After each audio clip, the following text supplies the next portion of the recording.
On the good side naman mga kapiksi, no, meron kang mga manifestation, no, at saka mga success sa iyong manifestation mga kapiksi. So kung meron kang tawag dito, gustong-gustong ma-manifest ngayon mga kapiksi, it will definitely come true, or makakita na kayo ng movement, at ito naman ay labis-labis na magdudulot ng kasiyahan. Parang you will prove to yourself na kaya mong gawin yung mga bagay na gusto mo. May mga goals ka na ma-achieve, baka nakabili ka ng iPhone or kung anong klaseng phone, no? Hindi naman lahat mahilig sa iPhone.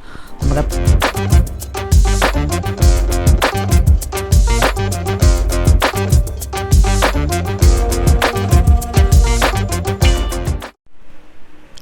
hello guys, hello Pisces, welcome back to Pinoy Pixie Tarot. Ang pamagat ng episode natin for tonight is monthly taroscope para ngayong March para sa Pisces, Sun, Moon, Rising, Sign, and Venus. Sa dulo ng video, mga kapiksi, magkakaroon tayo ng yes or no pick a card reading. Ito yung deck na gagamitin natin guys. Pwede kayo magtanong ng isang tanong, answerable by yes or no, tapos titingnan natin yung sagot ng tarot sa inyo. So sa dulo ng video yan guys, kaya make sure na tapusin nyo yung video hanggang sa dulo. So unahin natin tong deck na to guys. Tingnan natin yung mga mensahe sa inyo ng inyong mga gabay para ngayong March. So wow, so kakatapos lang ng Valentine's Day mga kapiksi, no? Kamusta naman ang inyong Valentine's? Maganda yung ating romantic department mga kapiksi, no? Para ngayong March. So for some of you, ibig sabihin maaaring kung meron kayong mga problema or challenges sa inyong romantic na relasyon, maaaring maayos yan mga kapiksi. Maaari kayo magkaroon ng reconciliation. For some of you naman, kung kayo ay mga single guys, maaaring meron magpatibok na inyong puso, or kung in general, kung meron kayong partner mga kapiksi, maaari ding maging ma-okay ang inyong relasyon sa inyong mga partner mga kapiksi. Okay? Excuse me. So, i-mind nyo na to. Kailangan lang ng magandang communication mga kapiksi, no, pagdating sa relasyon. Kasi may mga times na nagkakaroon talaga ng miscommunication, misunderstanding, and yun yung nagiging root cause, no? Yun yung nagiging ugat kung bakit nagkakaroon ng broken relationship, guys. Sometimes hindi naman maiwasan, pero kung hanggang kaya, no, na makipag-usap ng maayos, alam mo yun, mag-set ng expectation, ganyan, para maayos yung relationship mga kapiksi. And then that will be more fine as well. So pwede rin kayo makinig ng mga relationship subliminals natin dito sa ating channel guys, no? Libre lang lahat yan, and marami na tayong natulungan dyan. So pwede nga rin pakinggan para makatulong sa inyo guys.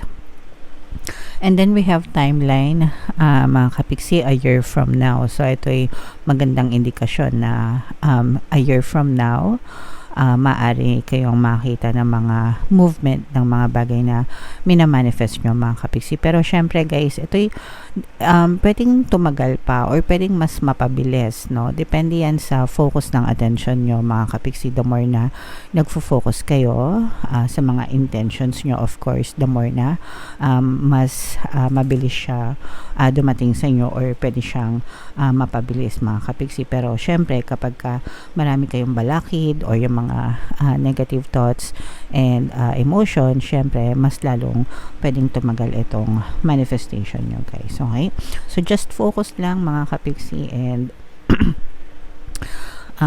may experience nyo rin sa reality nyo yung bagay na gusto nyo. So tingnan natin yung ganap sa buhay nyo Pisces. Shuffle natin to. Habang sinashuffle ko to, panoorin nyo muna yung video natin regarding sa ating paano mag-manifest ng abundance video course. Kapiksi, sawa ka na ba sa mga struggles at hirap sa buhay mo? Masipag ka ba at masikap sa buhay ngunit hindi ka pa rin umaasenso? Ilang beses ka na bang nag-attempt mag-negosyo at mag-invest pero palagi ka pa rin nalulugi? Sa pagkakataon na ito ay maaaring may subconscious beliefs ka na nagiging balakid sa iyong pag-unlad at pagyaman. Introducing, paano mag-manifest ng abundance video course. Dito ay matututunan mong ma-overcome ang mga balakid mo para tuluyan ka ng umunlad, umasenso, sumagana, maging matagumpay, successful at maswerte sa iyong kabuhayan, pera, trabaho, negosyo, salapi, at kaperahan ng bonggang-bongga. Dali, mag-send na ng email sa pinoypixie@gmail.com at simulan na ang iyong pagyaman ngayon.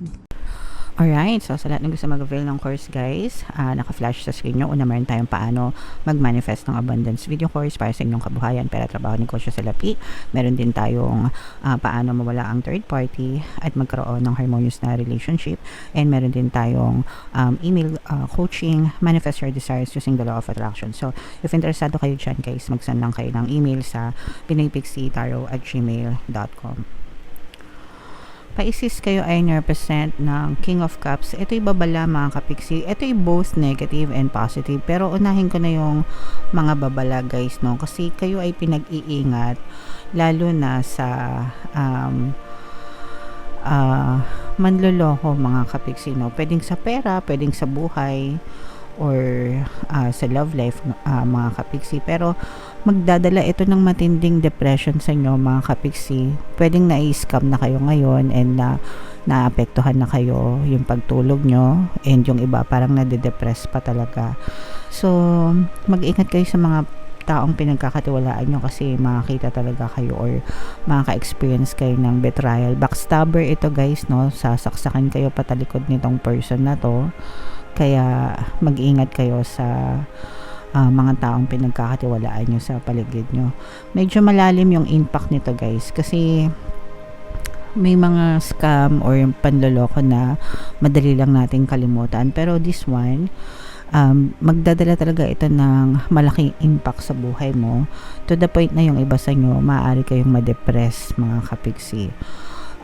So mag-ingat kayo guys, lalo na sa kaperahan, no? Palagi ko kayong sinasabihan dyan na pagdating sa kaperahan, mag-ingat kayo sa paglalabas ng pera sa mga taong pinagkakatiwalaan nyo, pinahihiram nyo. Okay lang naman magpahiram guys, no? Pero wag yung too much na kapag tinakbuhan kayo masakit sa dibdib nyo. So balansehin nyo lang mga kapiksi, at saka mag-ingat talaga kayo. Mag-ingat.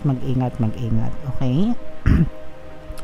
On the good side naman mga kapiksi, no, meron kang mga manifestation, no, at saka mga success sa iyong manifestation mga kapiksi. So kung meron kang tawag dito, gustong ma-manifest ngayon mga kapiksi, it will definitely come true, or makakita na kayo ng movement, at ito naman ay labis-labis na magdudulot ng kasiyahan. Parang you will prove to yourself na kaya mong gawin yung mga bagay na gusto mo. May mga goals ka na ma-achieve, baka nakabili ka ng iPhone or kung anong klaseng phone, no? Hindi naman lahat mahilig sa iPhone. Kumbaga parang first time mo, ganyan. Alam mo yon, mga little things, pero malaki yung ibig sabihin nun sa'yo. Parang malaki yung impact nun sa'yo. Kaya baka kotse yung mabili mo, kaya bahay. Something material na parang nagpapaalala sa'yo na kaya mong bilhin yung mga bagay na gusto mo, as long as pagsisikapan mo mga kapiksi.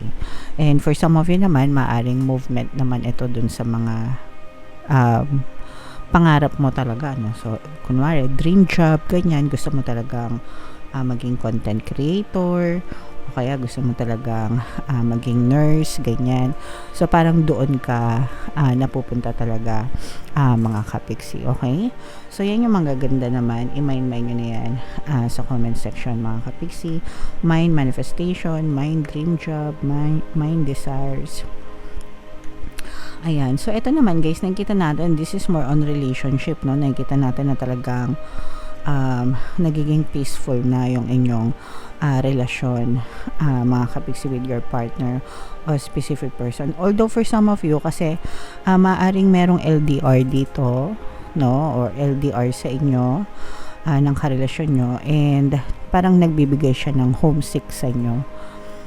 Now homesick kayo o kaya namimiss nyo ng sobrang sobra yung person nyo mga kapiksi, and parang nahihirapan kayo.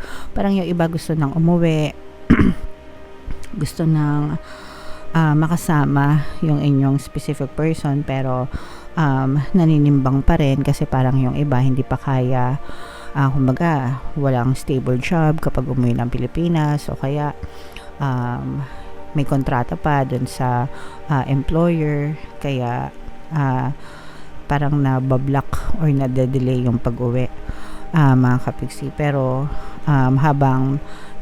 parang habang magkalayo kayo ng person nyo, mga kapiksi, mas lalo nyong namimiss yung isa't isa. Okay? So, sa mga LDR natin kapiksi, no, meron tayong subliminal for LDR talaga. Best combo yon. Pakinggan nyo na lang guys para talagang makatulong sa inyo, para kahit na LDR kayo, guys, talagang matibay pa rin yung relationship nyo ng iyong partner o specific person. Okay? So, yan yung mga positive energies natin, mga kapiksi, no? Yung sinabi nga natin kanina na mga success, sa mga manifestation, mga kapiksi, no? Yung mga dream jobs nyo, yung mga desires nyo, guys, talagang may experience kayo ng movement dyan. And then, dun sa relationship naman, talagang solid, no? Miss na miss nyo talaga yung isa't isa, guys. So, i-mind nyo na lahat yan sa comment section. Mga kapiksi, tingnan natin, ito na yung inyong yes or no pick a card reading. Huminga kayo ng malalim, guys, tapos itanong nyo sa isip nyo kung ano yung gusto nyong malaman for March. Isang tanong lang, guys, answerable by yes or no. Tapos tingnan natin yung sagot ng tarot sa inyo. Habang sinashuffle ko to, guys, no, sa lahat ng gusto mag-join sa ating membership program, i-click nyo lang yung join button dito sa baba ng video, o kaya dito sa taas lagay natin yung link. Kapag member na kayo, mga kapiksi, magkaroon kayo ng access sa exclusive videos natin regarding manifestation using the power of your subconscious mind, guys, and law of attraction. So, Pisces, hinga ng malalim, tapos itanong nyo yung tanong nyo sa isip nyo. And then, pili kayo ng isang card, guys. Ito yung card 1, card 2, card 3. Excuse me, guys. Sorry. Para sa mga nakapili ng card 1, ang sagot sa tanong mo ay yes. Sa mga nakapili naman ng card 2, ang sagot sa tanong mo ay no. And sa nakapili ng card 3, guys, ito ay yes, mga kapiksi. Alright? So, yeah. Comment down below if naka-resonate kayo, Pisces, for more tarot readings, guys. Ito yung playlist nyo. Ito naman yung ating success stories ng paano mag-manifest ng abundance video course. Click here to subscribe, guys. Ito yung ating mga pampaswerte subliminals. Thank you for liking, sharing, and subscribing. See you next time. I love you all, mga kapiksi. Have a nice day. Bye-bye.